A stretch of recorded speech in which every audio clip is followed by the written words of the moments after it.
Muy buenas tardes, bienvenidos al cuarto torneo internacional de debates Santo Tomás, Viña del Mar 2014.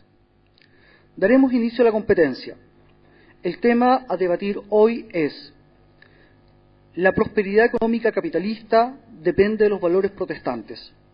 Se enfrentan en esta oportunidad los equipos de Pontificia Universidad Católica de Chile, equipo 1, equipo que defiende la postura afirmativa. Universidad Zamora, México, equipo que defiende la postura negativa. Postura afirmativa. El equipo de Pontificia Universidad Católica de Chile, equipo 1, se encuentra conformado por María Inés Concha, Julio Silva, Andrés Cádiz, Marcelo Mayor, María José Galilea como debatiente reserva y como capitán Julio Silva. La postura negativa, el equipo de Universidad de Zamora, México, se encuentra conformado por Paulo Muñiz, Julio Aboite, Emma Villanueva, Francisco Méndez, Karen Garduño como alumna reserva y como capitán Cristian González. Se recuerda al público presente no realizar manifestaciones durante la presentación de los equipos.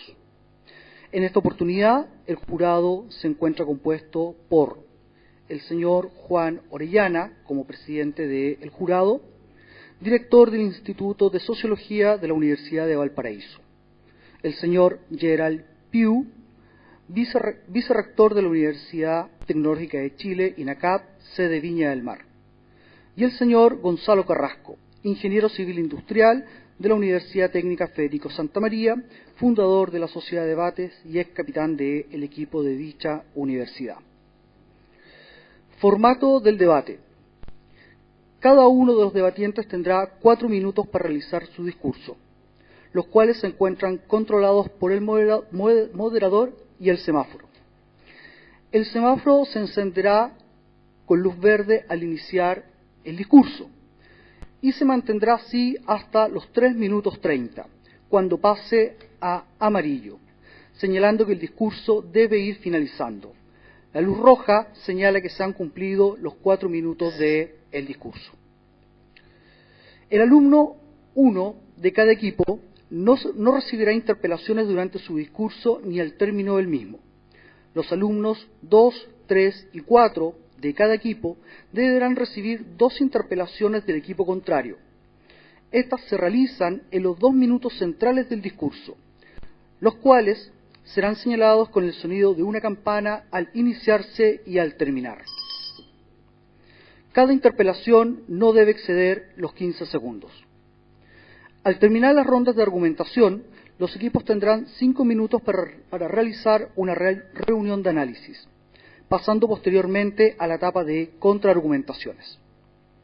A continuación, procederemos a desarrollar la presentación del equipo que defiende la postura a favor. Le corresponde su turno al alumno 1A, para lo cual tiene 4 minutos. Puede comenzar. Muy buenas tardes, mi nombre es María Inés Concha y represento la bancada afirmativa de que la prosperidad económica capitalista depende de los valores protestantes. Durante mi discurso hablaré de la tesis y de las definiciones, luego la línea argumentativa que tendremos y la carga de nuestra prueba, y luego los argumentos que vamos a desarrollar. En primer lugar, estamos hablando de una tesis de hecho, y para probar esto es necesario definir ciertos conceptos. En primer lugar, prosperidad, la RAE lo define como la buena calidad de vida en el conjunto de la población de una determinada región geográfica. El capitalismo, un orden o sistema social y económico que consta de 3 características principales: la propiedad privada, la no intervención del Estado y los agentes económicos maximizadores del beneficio. Esto según Joseph Lagut, un economista francés. Por último, tenemos depende como el estar condicionado por alguien o alguien. Esto según la Real Academia Española. Para los valores protestantes, queremos definir y explicar algunos de los valores que creemos que son importantes para el desarrollo de este debate. Estos son el enriquecimiento, el trabajo como un valor en sí mismo y también el individualismo. El enriquecimiento, ¿por qué? Porque para los protestantes es una señal de predestinación a la vida eterna. Para los protestantes no todos están condicionados a la salvación, pero una señal de esto podría ser trabajar duramente, porque esto es una señal de llegar a la salvación. Por eso uno de los valores importantes también es el trabajo como un valor en sí mismo, pues este es la expresión de fe en que el hombre se relaciona con la realidad. Y por último tenemos también el individualismo, ya que el hecho de que algunos alcanzan la salvación y otros no, hace que se priorice el beneficio individual por sobre el colectivo. Esto según Johann Peter Kirt, un filósofo católico, en su libro Reforma Protestante.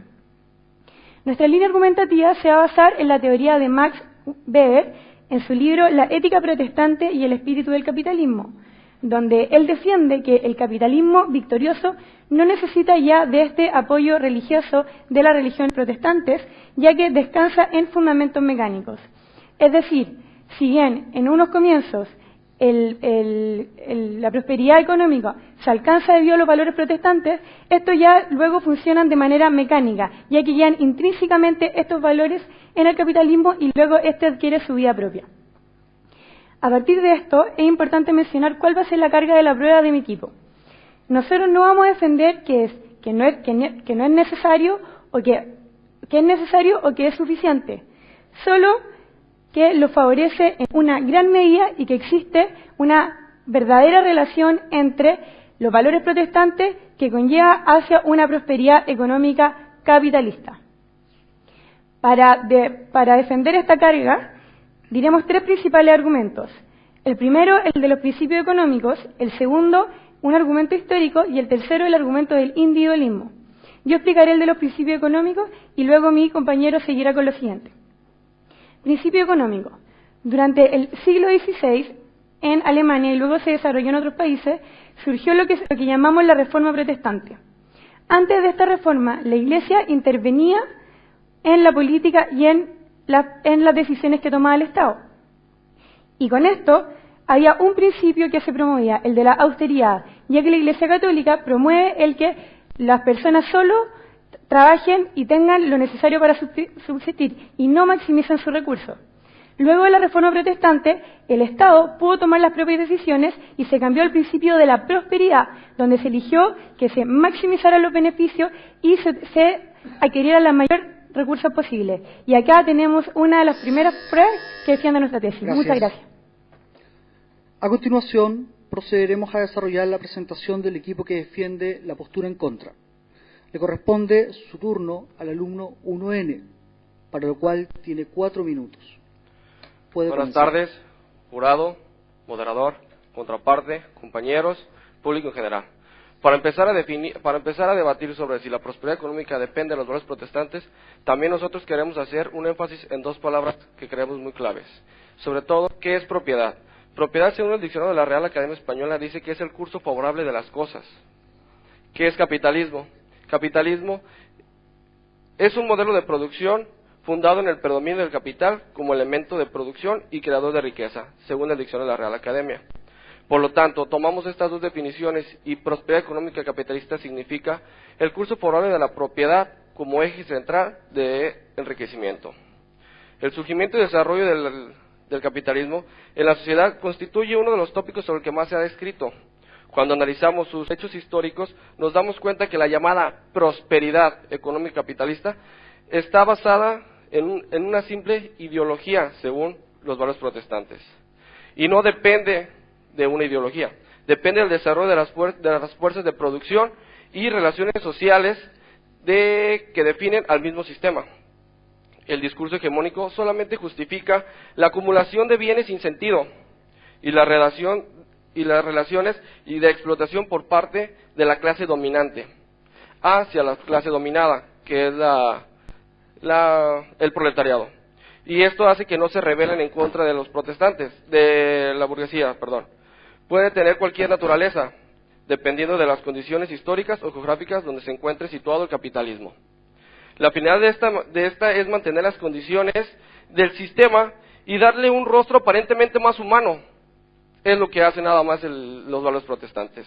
Son múltiples los discursos que se han utilizado para mantener las condiciones de explotación. El religioso es solamente uno de ellos, como bien lo sabemos. Sin embargo, la base material precede al discurso. Es aquí donde nos podemos preguntar dos cosas. Uno, ¿cómo es que existe una supuesta prosperidad fuera de Europa y no es protestante? ¿Y cómo es que existe una supuesta prosperidad dentro de Europa y no es protestante? Si bien sabemos, el capitalismo logra su acumulación a base de la explotación, que es la verdadera base de la supuesta prosperidad. Adopta el discurso hegemónico que le convenga, acorde a las necesidades ideológicas de la sociedad en que se implanta, para evitar la rebelión de los pobres. Es aquí donde nos preguntamos, que sin importar el lugar geográfico donde nos situemos, ¿tendrá que haber valores protestantes para que surja una verdadera prosperidad económica? A mi punto de vista, de nuestra postura, creo que no. Porque ¿cómo es que existe una prosperidad económica, por ejemplo, en Japón, México, en Arabia y en diferentes puntos de Asia, donde su ideología religiosa no ha sido modificada por unos valores protestantes? Y para concluir, los dejo con una frase de Bertolt Brecht, que dice: la victoria de la razón solo puede ser la victoria de los que razonan. Gracias. Muchas gracias. Continuando con la ronda de argumentación, le corresponde la presentación al alumno 2A, que defiende la postura a favor. Tiene 4 minutos, puede comenzar. Muy buenas tardes a todos los presentes. Se presenta Julio Silva en representación de la Pontificia Universidad Católica de Chile. Y para comenzar mi discurso me gustaría decir cuáles van a ser los 3 puntos más importantes dentro de mi intervención. En primer lugar, me gustaría pasar a la defensa de nuestra definición de capitalismo. En segundo lugar, decir un argumento de tipo valórico. Y en tercer y último lugar, decir un argumento de tipo histórico. Me gustaría centrarme en la primera parte de mi discurso, puesto que la defensa que nosotros hemos dado del capitalismo viene directamente desde alguien, un entendido, un economista, y ustedes nos presentan una definición, claro, evidentemente es de la RAE, pero faltan muchas palabras técnicas y muchos factores que ustedes no consideran. Así que, por favor, nosotros les pedimos que sean capaces de abrir más el debate y no solamente cerrar a lo que la RAE dice, puesto que muchas veces no se consideran muchos factores que en sistemas económicos tan importantes como el capitalismo son muy importantes de tomar en cuenta a la hora de debatir. Ahora bien, me gustaría pasar a decir cuál es mi segundo punto acerca del argumento de tipo valórico. Y me gustaría centrarme en 2 valores que mi compañera María Inés ya anunció en la primera parte, que tiene que ver, en primer lugar, con el trabajo entendido como un valor en sí mismo, y en segundo lugar con el individualismo. Su punto, por favor. Mencionas sobre principios básicos de valores protestantes y al que son muy necesarios al principio. ¿Cómo es que ahora tenemos un capitalismo donde ya esos valores ya no se practican? Muchas gracias. Entiendo muy bien su punto y su respuesta va a quedar muy respondida con la segunda parte de mi primer argumento, que tiene que ver con los mecanismos de los valores. Cuando yo vaya a ese argumento, le voy a dar correspondida a su pregunta. Ahora me gustaría seguir mi orden en cuanto a que tenemos el trabajo entendido como un valor en sí mismo. ¿Qué es lo que permite que el trabajo sea entendido como un valor en sí mismo? El trabajo, como dice Max Weber en su libro, que ya anunciamos también la fuente, a través de la filosofía de la avaricia. ¿Qué es lo que permite esto? Que las personas trabajen y entiendan el trabajo como un valor en sí mismo, entendido que las personas van a llegar a la salvación por medio de trabajar y seguir trabajando. ¿Qué va a permitir esto? Que las personas maximicen los recursos, que las personas lleguen a una mejor competencia, cosa fundamental dentro de la prosperidad económica capitalista que existe hoy en día. Un segundo y tomo su punto. Y lo segundo, que está asociado a los mecanismos de los valores, que responde a su primera pregunta, que tiene que ver con que los valores hoy en día funcionan de manera separada de la religión. ¿Por qué? Porque los valores fueron tan importantes dentro del auge del capitalismo que permitieron que de manera evidente y de manera flagrante comprobasen que los valores pueden funcionar sin el protestantismo y por tanto forman una parte fundamental dentro del capitalismo. Su punto, por favor. Mencionan al principio que el capitalismo victorioso actual ya no requiere de los valores. Entonces, ¿hablamos antes de un capitalismo no victorioso? Lo que nosotros queremos decir es lo que yo le acabo de decir, que tiene que ver con los mecanismos de los valores. ¿Por qué? Porque los valores hoy en día funcionan sin necesariamente el protestantismo. Por tanto, el capitalismo se ha ido absolutamente fomentado y ha crecido, demostrando que la prosperidad económica se puede alcanzar en todos los países que adopten dichos valores. Ahora yo me gustaría pasar a la segunda parte de mi argumento, relacionado con la parte histórica, que tiene que ver con que, en primer lugar, como dice, En primer lugar, nos dicen que Edward North tiene una teoría acerca, Edward North, premio Nobel de Economía de 1994, una persona bastante entendida en el tema, nos dice que la difusión de los valores marcan un antes y un después en muchos de los países. Y por ejemplo, me gustaría centrarme en el tema de América. ¿Qué pasa con Canadá y Estados Unidos? Fueron países que fueron colonizados por potencias que tenían muy impresas los valores protestantes, tales como, por ejemplo, el Reino Unido, tales como Alemania o tales como Francia, países que tenían absolutamente comprometidos y entendidos dichos valores. ¿Qué pasó versus con el resto del continente que fueron sometidos por otro tipo de potencias? Evidentemente crecieron dichas potencias. Evidentemente hoy el status quo demuestra que Canadá y Estados Unidos se mantienen como los modelos de prosperidad económica de todo el continente, cosa que prueba que sí, los valores protestantes permiten una mayor prosperidad económica. Y lo segundo tiene que ver con marcar un antes y un después. En Europa, Alemania y el Reino Unido adoptan estos valores y permiten que sean mayores economías. Muchas gracias por su atención. A continuación, le corresponde la presentación al alumno 2N, que defiende la postura en contra. Tiene 4 minutos, puede comenzar. Gracias. Muy buenas tardes, honorable jurado calificador, contraparte, compañeros, equipo y público en general. Como bien lo refirió mi compañero anterior, el capitalismo se ha servido de las diferentes circunstancias en que ha estado inmersa la sociedad en donde ha sido instaurado. Por ejemplo, Japón, siendo un país históricamente opuesto en cuestiones religiosas a Alemania e Inglaterra, que son la cuna de la Reforma Protestante, ha sido tradicionalmente un país sintoísta. Esta última es la única religión considerada nativa del Japón, que junto con el budismo japonés constituyen más del 90% de la población religiosa del país nipón.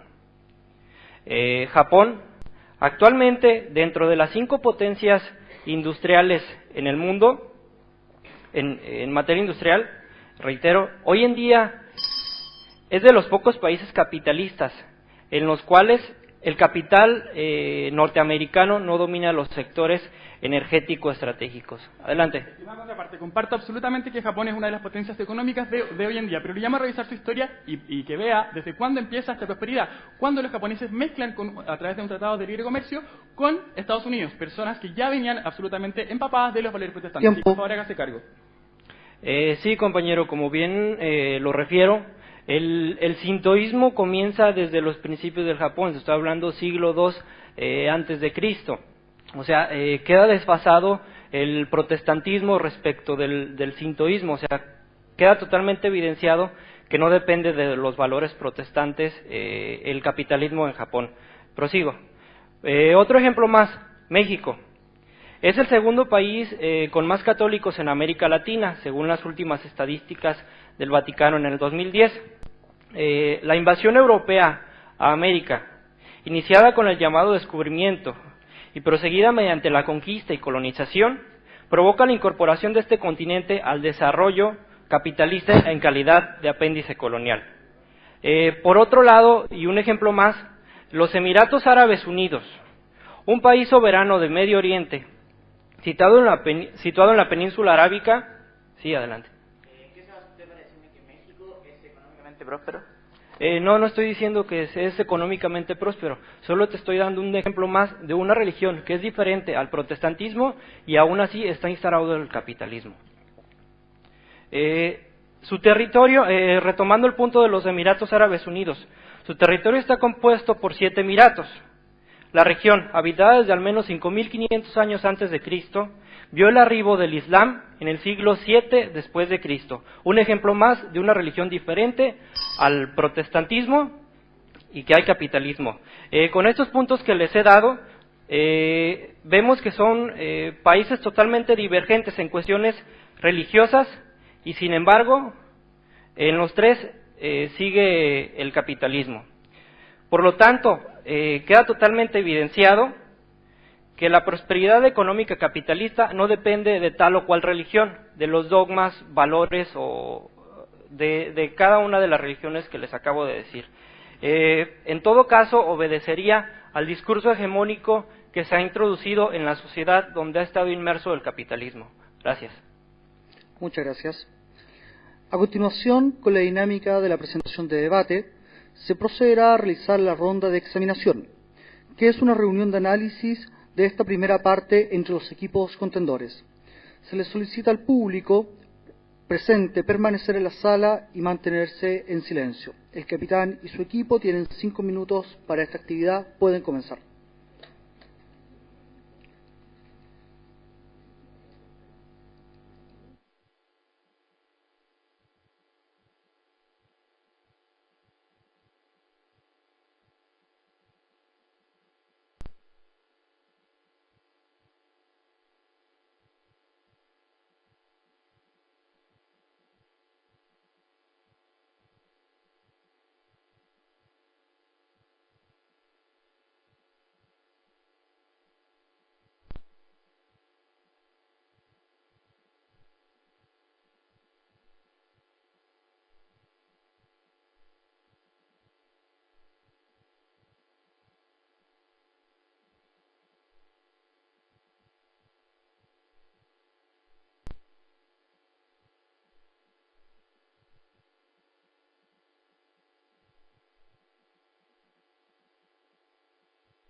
A continuación, procederemos a desarrollar la contraargumentación del equipo que defiende la postura en contra. Le corresponde su turno al alumno 3N, para lo cual tiene 4 minutos. Buenas tardes, jurado, contraparte, compañeros y público en general. Bueno, mi tesis es, el mundo capitalista europeo no depende de los valores protestantes. Ustedes hablan de que hay un desarrollo capitalista, pero se están enfocando solo en Canadá y están hablando de la tesis de Weber, la cual está actualmente refutada. Comenzaré a remontar desde la historia, donde voy a demostrar que ya existía un capitalismo antes de esto. La reforma, ustedes como sabemos, surge en el siglo XVI, se da en Alemania. Estos sucesos se van a dar en países no católicos, donde voy a demostrar que hay un discurso hegemónico, donde el capitalismo toma este discurso, no le importa si eres protestante, si eres católico, musulmán, de cualquier otra religión, para poder él crecer prósperamente. La prosperidad es una falacia en sí que no existe. El mercantilismo es la forma más básica de capitalismo que existe. Existió entre el siglo XIV al XVI. Hay un capitalismo incipiente desde el siglo XIV. Desde el siglo V existe lo que es el feudalismo desde el siglo V. El mercantilismo... ¿sí? ¿En qué se basa para decir que la prosperidad económica no existe?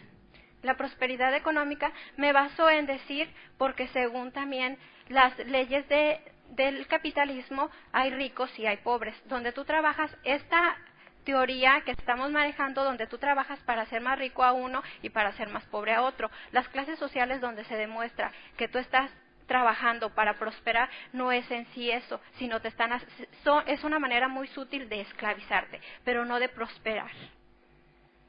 Bueno, el feudalismo desde el siglo V comienza. El capitalismo comienza en el mercantilismo que nace en el siglo XIV. Nace con los mercaderes. Los mercaderes eran personas que viajaban a otras partes del mundo, se traían objetos, alimentación, vestimenta, iban a otras partes del mundo y los vendían con alguien más. De estas cosas ellos obtenían un capital. De ahí viene la palabra capitalismo. Era el ahorro, la acumulación, estaban metiendo a una sociedad. En este momento... Sí, dígame. ¿Cómo su punto? Nuestra definición de capitalismo, por tanto, con todo su tecnicismo y con todas sus palabras, se ciñase a lo que nosotros le dijimos y no lo que usted está definiendo como capitalismo con ser un simple mercader. Por favor, hágase cargo. Me estoy haciendo cargo. Dije que me iba a remontar a la historia para hacerlo y lo estoy haciendo. El mercantilismo es una forma de capitalismo incipiente donde comienza porque hay unas bases donde hay producción. Comienzan con los talleres de producción. Bueno, después de esto, cuando está sucediendo por una parte en Europa, en Alemania, la reforma protestante, en otra parte de Europa tenemos a Francia, Italia y Bélgica que están teniendo un desarrollo capitalista y sucede que no son protestantes. ¿Cómo lo están haciendo entonces? Con lo que queda comprobado que el capitalismo toma este discurso para poder tener un desarrollo capitalista. Al capitalismo no le importa si tú eres católico, eres musulmán, él toma esta ideología para poderlo hacer. Con esto utilizan, en el protestantismo ustedes usaban palabras como el hecho de que ahora ya no vas a estar tan reprimido, vas a tener más cosas. Eso es una señal de un discurso que está utilizando el capitalismo. Hubiera habido protestantismo o no, tendríamos un sistema capitalista actualmente. En el siglo XIV, los dos puertos más importantes de la época mercantilista eran Génova y Venecia. Siendo países católicos, estaban teniendo un desarrollo capitalista. Entonces, si no eran protestantes, porque estaban teniendo un desarrollo capitalista y estábamos en el siglo XIV y la reforma pasó en el siglo XVI. Después de esto, ejemplos de frases del discurso que tomaban, viene acá a dar un lugar importante, el Vaticano, en Roma, el Estado Vaticano, estaba teniendo una transición del feudalismo al capitalismo, donde se estaba dando esto. ¿Cómo se tuvo que hacer? Pues otra vez, como el capitalismo no le importa la religión, tuvo que tomar un discurso hegemónico. ¿Cuál fue el discurso? Gracias. Gracias. A continuación, procederemos a desarrollar la contraargumentación del equipo que defiende la postura a favor. Le corresponde su turno al alumno número 3A, para lo cual tiene 4 minutos. Puede comenzar. Muy buenas tardes. Voy a realizar el discurso de contraargumentación por parte de la bancada a favor en este debate. Durante mi discurso voy a presentar una contraargumentación de los argumentos presentados por la bancada en contra, para después pasar a reestructurar lo que ha sido nuestro caso. Primero, me gustaría dejar en claro de que se presentaron definiciones y carga de la prueba al principio, especialmente en este punto, la carga de la prueba. Nosotros explicitamos que nosotros no íbamos a probar que a partir de los valores protestantes eran condición necesaria o suficiente para que existiera prosperidad o para que existiera capitalismo, cosa que nos ha tratado de mostrar la contraparte, que me voy a encargar después. Por lo tanto, lo que nosotros dijimos es que íbamos a probar una relación de incidencia, o sea, valores protestantes podían generar finalmente una prosperidad económica.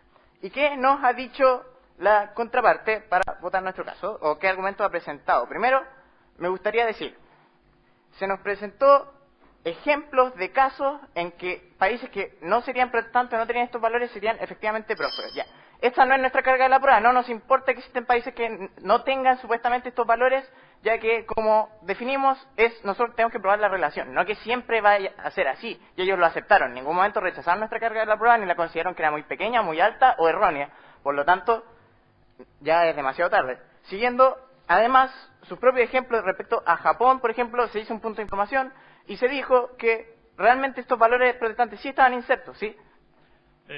Lo que prueba el mecanismo de los valores no es que si funcionan o no, sino que el capitalismo se ha servido de ellos, así como de cualquier otros valores, para implantarse.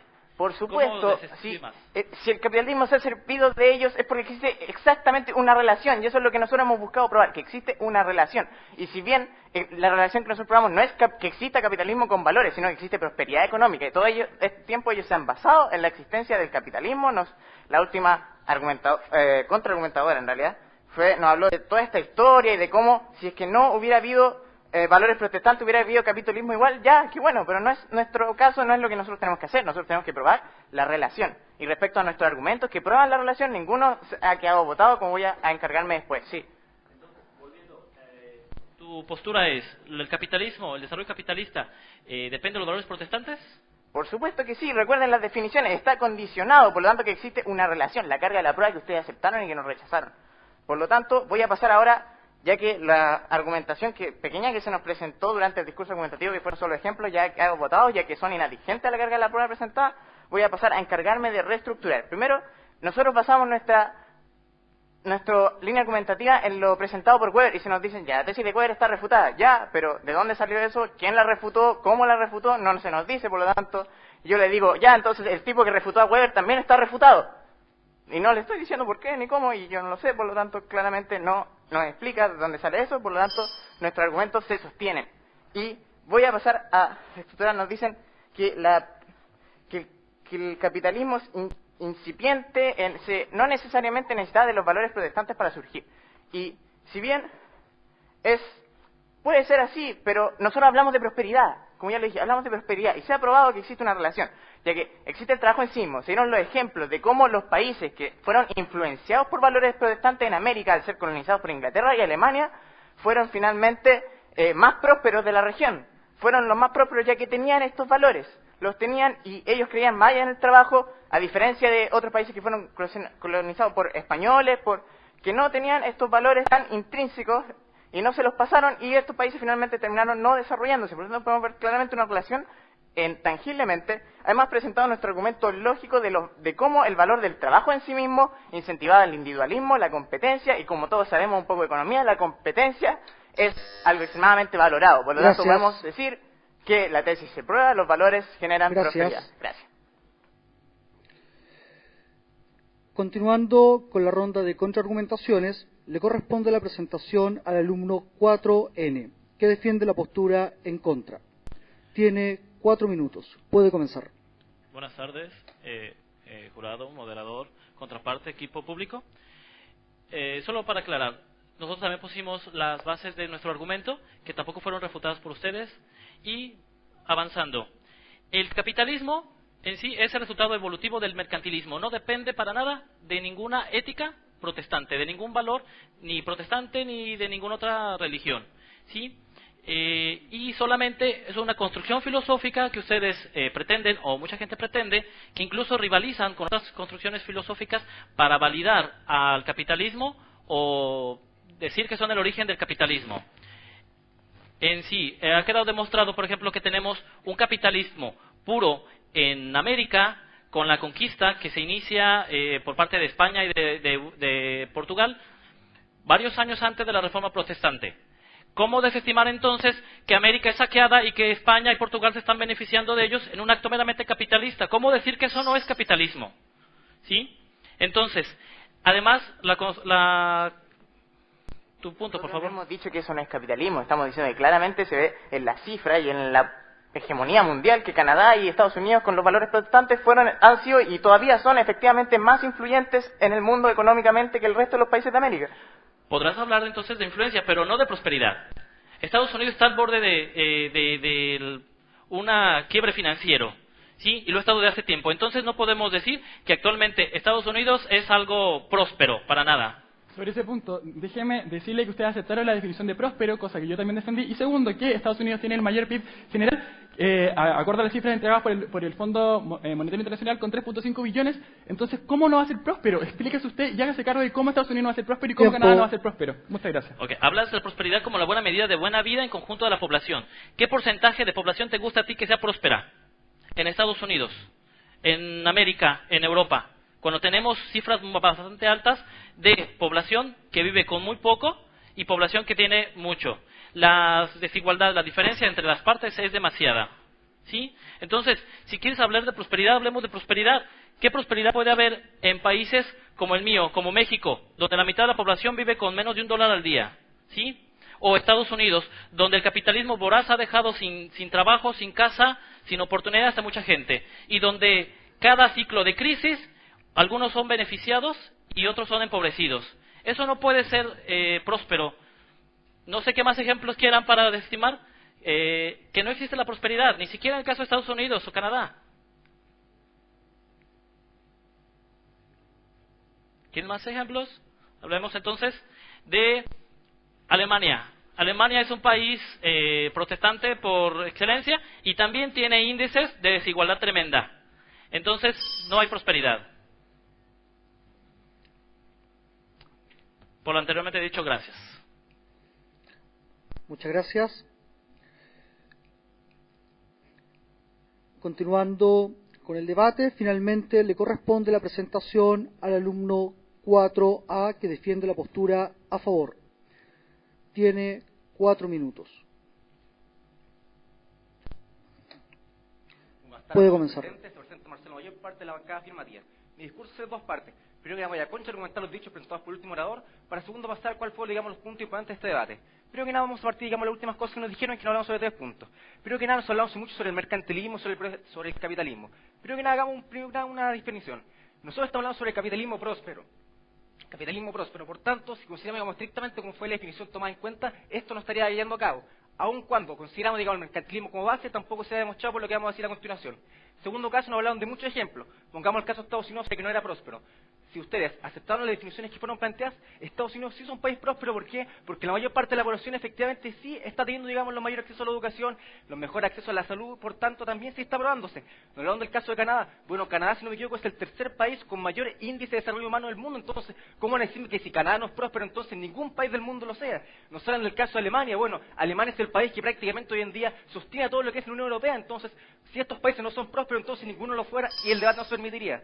Nos hablan sobre el caso de México, que, partiendo de la base de una cosa, si ustedes me dicen que México no es próspero, entonces no es atingente el debate, porque estamos hablando sobre los países capitalistas prósperos, pero si aún en caso que lo fuera, no va a quedar refutado por lo que vamos a decir a continuación. Así que partiendo de esta base, vamos a partir, digamos, los puntos, digamos, de choque del discurso. Su punto, por favor.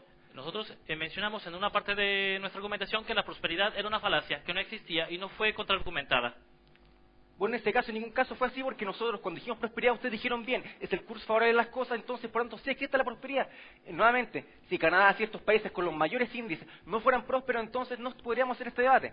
Ahora, digamos, partando, digamos, lo que fueron los puntos de choque. Primero que nada, nos hablan sobre la tesis, vamos a hacer nuevamente énfasis en esto. Prosperidad económica capitalista y valores protestantes. ¿Qué es lo que tenemos acá? Primero que nada tenemos una cosa. No estamos hablando de que estos países tengan que ser protestantes en religión. Estamos hablando de que estos países incidieron estos valores que mecánicamente se pusieron en ellos. Es cierto, no todos los países capitalistas prósperos del mundo son protestantes en religión, pero todos estos sí fueron influenciados por países que sí lo eran, como por ejemplo hacer el caso de Inglaterra. Inglaterra fue el país que más colonias tuvo cerca de 30 millones de kilómetros cuadrados en colonias. Por tanto, Inglaterra sí difundió estos valores en todo el mundo y por tanto la carga sí la estamos probando. Nos hablan, por ejemplo, también de la carga de la prueba que dijimos sobre que era incidido, digamos, no tiene que ser necesario ni suficiente. Ahora, digamos, pasando, digamos, al segundo caso, un plano hablando del ejemplo japonés. Bueno, si lo refutamos, digamos, y si consideramos este ejemplo, digamos, ¿cómo fue? Porque primero que nada nos hablaron sobre Japón 2 siglos antes de Cristo, bueno, creo que ahí no había ni capitalismo ni protestantismo, así que no estaría considerado. Pero si consideramos el Japón de hoy en día, ¿qué es lo que vemos? Vemos que cuando se produjo el gran auge económico fue después claramente de que Japón recibió la ayuda de Estados Unidos, un país que sí era. También se tomó el caso, vamos a reforzarlo acá, que Estados Unidos y Canadá, ¿por qué fueron países muy prósperos? Porque fueron colonizados por colonos que venían siendo restantes de Inglaterra y Alemania. Cuando sí consideramos como esto, sí benefició a los otros países. Su punto, por favor. Hablas, por ejemplo, de los valores protestantes. Solamente los mencionaron, pero no los desarrollaron. Entonces, ¿cómo es que 3 valores protestantes fueron necesarios para el protestantismo al principio? Primero que nada, sí lo desarrollamos. Se explicó el enriquecimiento, el individualismo y el último, el trabajo en valor en sí mismo. Se explicaron claramente, no voy a hacer más énfasis en eso. Así que, hemos pasado todo esto, voy a pasar, digamos, a reformular, digamos, lo que fue el planteamiento del caso, los 3 argumentos que fueron tocados y que en ningún caso ustedes se refirieron a ellos.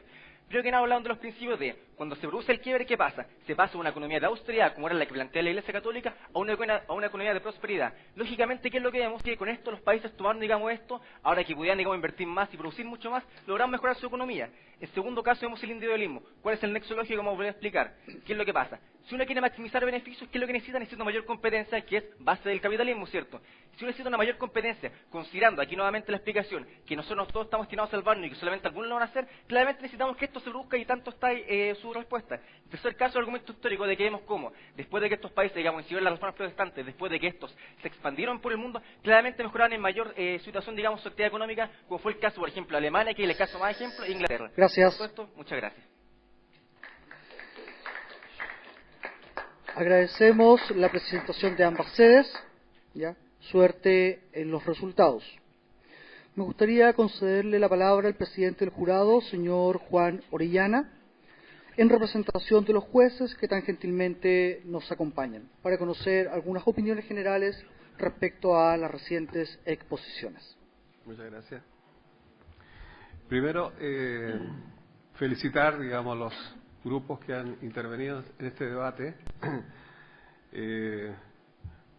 por tratarse, además de una actividad que me parece a mí que es intrínsecamente formativa en la educación superior. Y observando, digamos, que en nuestras universidades chilenas, yo creo que todavía falta mucho por avanzar, incluso en el mundo académico, en términos de desarrollar y recuperar un debate que, por lo demás, desde las universidades originales, es la actividad que caracteriza esencialmente a una universidad, el debate. Con respecto al tema, me llama la atención lo siguiente, la referencia a Max Weber.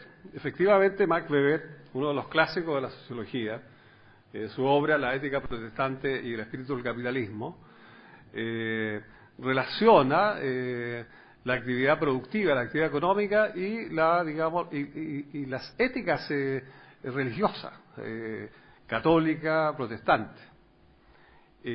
Cabe observar, digamos, que fin del siglo XIX es una época en que el factor religioso es sumamente determinante, digamos, de la vida social, no solamente de la vida económica, sino que también de la vida política. Pero lo que me llama la atención es que desde fin del siglo XIX hasta ahora, ¿no es cierto?, han ocurrido cambios muy importantes en los sistemas religiosos y en la influencia que los sistemas religiosos tienen sobre las actividades económicas y las actividades políticas. Lo vemos en la sociedad chilena, donde los foros recientes se puede observar, digamos, de que la dimensión religiosa cada vez, digamos, es más débil, ¿no? O sea, es menos, yo diría, como influyente en las actividades, digamos, de la sociedad chilena. Ahora, en los tiempos de Weber, efectivamente, aparecen ahí, por ejemplo, Alemania, país protestante, los países protestantes y los países católicos. Los países católicos como España, como Italia, como Portugal. Que aparecen justamente como países que tienen digamos, desarrollo del capitalismo con menor dinamismo que los países protestantes. Ahora, alguien señaló, digamos, algunos elementos que explicarían, digamos, ese tipo, digamos, de diferencia. Ahora, sin embargo, el grupo que ha refutado, me parece a mí que es interesante la referencia que hacen a los países asiáticos y especialmente en la actualidad, ¿no es cierto?, a China. Ustedes saben, digamos, que China hoy en día ya se puede considerar como la primera potencia económica del mundo, ¿no?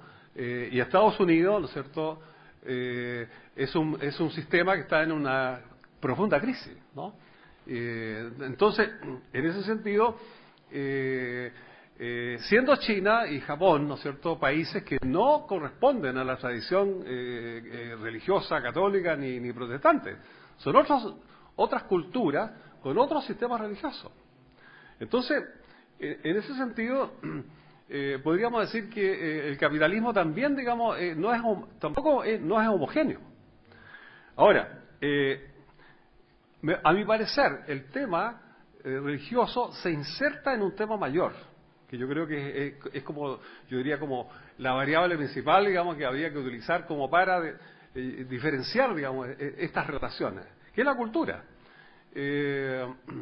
Yo conozco los trabajos de un sociólogo holandés, Hofstede, que tiene, digamos, en Internet una página en la que muestra sus resultados de investigaciones que son definidas como estudios culturales comparados en 40 países, ¿no? Y entonces, hace muchos años que Hofstede, digamos, viene realizando, digamos, estos estudios comparados, 40 países, que cubren prácticamente, es una muy buena muestra, digamos, de los países del mundo. Entonces, dentro de las variables que utiliza Hofstede, para diferenciar, digamos, digamos, o para comparar las culturas, está lo que en sociología se conoce como el individualismo y el colectivismo. Ahora, el individualismo que no es, digamos así, con la significación psicológica en el sentido de una persona que se aísla, digamos, sino que tiene que ver, digamos, ¿no es cierto?, con valores también. Sabemos, incluso eso se ha expresado en la sociología, que más que en términos de individualismo, la individualidad, podríamos decir, es un elemento que se ha ido enfatizando en el siglo XX. La individualidad, digámoslo así. Y los países asiáticos son culturalmente colectivistas. Como dice un autor japonés, nadie en el Japón puede cultivar el arroz en forma solidaria. La cultura del arroz. Entonces, yo creo que lo interesante, yo creo que ustedes abren un debate que es más amplio, digamos. Yo creo que ese es como el gran valor que yo le encuentro, digamos, al trabajo que ustedes han hecho. Y lo otro que me ha llamado la atención es cuando ustedes intentan establecer relaciones causales. Quiero observar, digamos, que en las ciencias sociales, y en la sociología en particular, los sociólogos no hablamos de relaciones causales. Las relaciones causales más bien son correspondientes al mundo de las ciencias naturales. Digamos, las ciencias sociales hablamos más bien de relaciones de significación, las acciones como, digamos, con elementos de significación.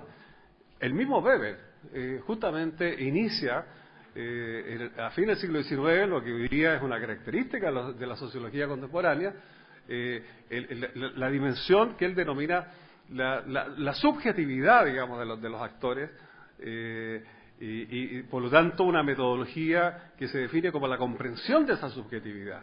Entonces, hoy día tenemos una sociología que se remonta, digamos, al siglo XIX, como autores clásicos como Durkheim, que estudian las estructuras sociales, pero, por otra parte, en la sociología contemporánea combina, digamos, el enfoque estructural con el enfoque de la subjetividad. Entonces tenemos, digamos así, un doble enfoque complementario, y en la realidad social, elementos que son dialécticos, digamos así, para configurar todo eso social. Bueno, yo los felicito. Bueno, y esto que he dicho es porque realmente me he sentido motivado por la discusión que ustedes han planteado, y les agradezco por lo mismo, digamos, que yo mismo me he entusiasmado, digamos, y hubiera querido incluso participar en el debate. Entonces, así que felicitaciones nuevamente y sigan desarrollando esta actividad tan genuinamente universitaria. Así que los felicito. Muchas gracias. Agradecemos las palabras del señor Orellana y damos por finalizado el debate. Muchas gracias y que tengan muy buena tarde.